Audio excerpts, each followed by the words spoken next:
லேசான உபத்திரவம். The affliction, our light affliction, which is but for a moment, அது என்ன செய்யணும்னா பெரிய ஆசீர்வாதத்தை நம்ம வாழ்க்கையில கொண்டு வரும். It'll bring great things. இருக்கீங்களா? இன்னைக்கு பாடுகள் அமர்ந்து கொண்டு இருக்கலாம், பண நெருக்கடியில் அமர்ந்து கொண்டு இருக்கலாம், குறைவுகள் அமர்ந்து கொண்டு இருக்கலாம். But I have a message for you. I have a news for you.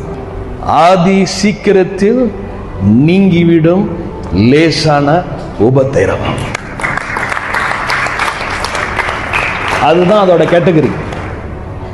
சரியா? இந்த பாடோட கேட்டகரி அதுதான்.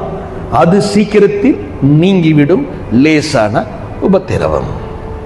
பார்க்கும் போது பெருசா இருக்கும், ஆனா வேதம் சொல்லுது சீக்கிரத்துல போயிடும். ஆமென். என் ஆண்டவர் ஒரு ராத்திரி எல்லாத்தையும் மாற்ற முடியும், ஒரு தொடுதல் எல்லாத்தையும் மாற்ற முடியும், ஒரு வார்த்தையால் எல்லாத்தையும் மாற்ற முடியும். அதான் நம்ம ஆராதிக்கிற ஆண்டவர்.